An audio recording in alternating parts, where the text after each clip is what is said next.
Hello, stock traders. I hope all of you survived today. Today was a rough day on the market. We've had some rough days, and your portfolio might be suffering, and you might be looking at the SPY going, well, why is the S&P 500 moving up and my portfolio is going in the opposite direction? Well, in this video, I'm going to kind of talk about some of the things that are going on in the market and where I think that we are heading. And it seems that we're in this indecision point where we're about to break one way or the other.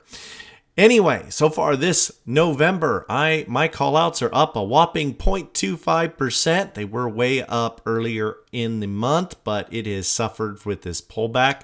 Definitely suffering from that. Year to date, personally, I'm at a 185.32% gain. You can have great gains if you have a solid strategy and an exit and entry plan that makes sense for you. I am not a financial advisor. Of course, you need to do your own due diligence. I do not want to be responsible for your trades. But before we get going in this video, if you can do me a favor, please hit that most amazing and wonderful like button. Also, hit that subscribe button and turn on those bell notifications so you get notified when a new video comes out. I do have a Patreon group. I have a link in the description down below. If you are looking for trade alerts on insiders, PDUFAs, and some other things that are going on, that is a great place to be. It's only $27 a month. You'll easily make it up with one great trade. So yeah, this market pullback has been definitely getting me down a little bit. And I don't know if it's affecting you, but I can tell you what to expect and some things to watch for. I'm also going to give you one stock that should really beat the market that's very beat up right now that I think is about to make a major turnaround. I'm going to talk about that. You'll want to stay till the end of the video on that. I have some sales to report, quite a few of them. Sold BITF for a 29.37% gain. Sold Bitfarm. I know I've been holding this a long period of time. This was on the top 7 list. I've been calling and talking about this for a month, 2 months. Anyway, with Bitcoin hitting some and breaking down some of those support and moving down below it, I took profits on Bitfarm. So I will look to get back into it. I definitely believe in the stock. I do think it's worth $20. I think we'll get there. I also sold BTBT for a 10.21% loss. Sold CETX for a 9.1% loss. Sold KAVL for a 9.6% loss. And sold IINN for an 11.12% loss. So those were all the squeeze plays, got out of all the squeeze plays from that previous Friday's video, and they did not work out. We had one pick do really, really well, but we had 4, right around a 10% loss. So I would not call that successful. I'm going to go back to the drawing board and see if I can't figure out some things on that. So this will not be a squeeze video, and I will see if I can figure out what has gone wrong. Okay, so let's take a look at the SPY. Let's see what is going on in the market. And you can see we are chopping all over the place. This is Chop City. Now the SPY did move up because Apple had great news that came out. A lot of other names like Tesla did not do well.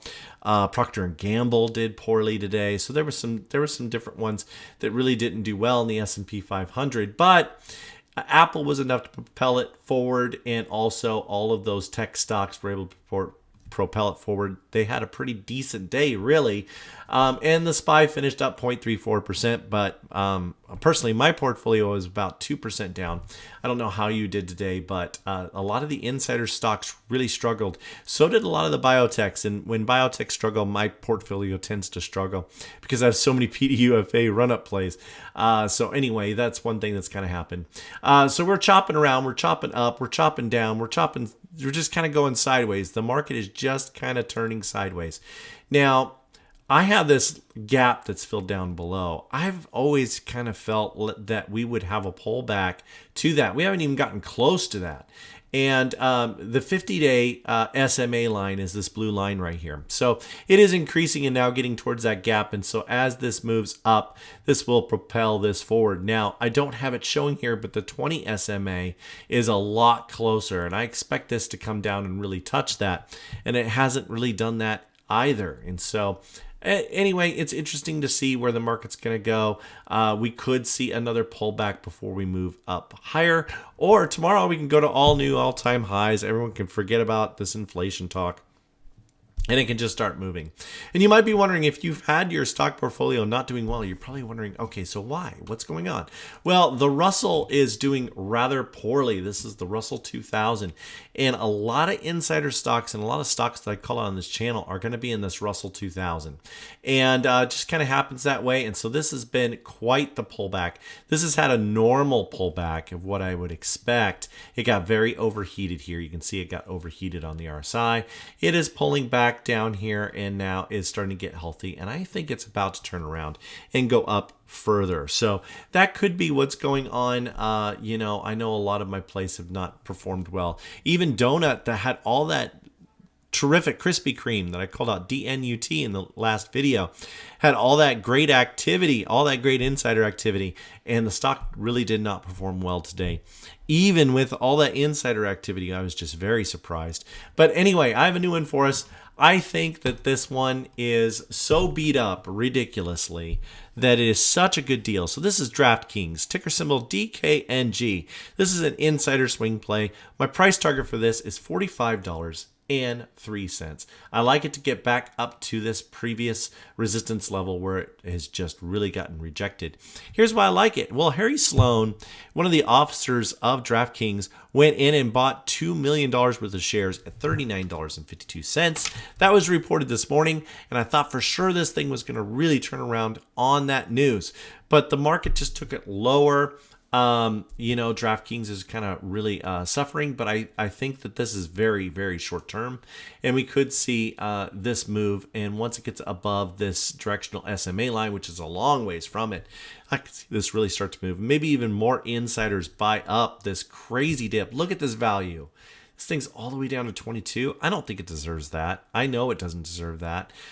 This has been a very positive DraftKings, great revenue. You know, this is a company that I think is going to do well coming up. And, you know, people are going to gamble. That's what they're going to do. And so I'm expecting this to really rebound from these very, very low levels. And this should be a good play for all of you. And I just want to encourage you to hang with it. You know, it's so easy with a strategy. If you have a strategy and you run into a rough patch, to not stick with your strategy, not have those discipline, to just throw up your hands up in the air, say the market's rigged and I'm going to quit. Well, that if I would have done that, man, I can tell you I've definitely been frustrated in the market before in the past. If I would have done that, I mean, I wouldn't be where I am today. And so you just got to stick with it. That is so key. This is just a pullback. This is not a correction. People are just saying, oh, the market's going to crash. No, it's not going to crash till we get to wave 5. It just isn't.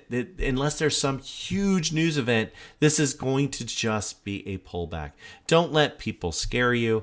I think at the worst, we're getting down here to this 451 level, close this gap, and then head much, much higher. I wish all of you the best on the stock market. Reach out to me with any questions you might have, and Raythoven out.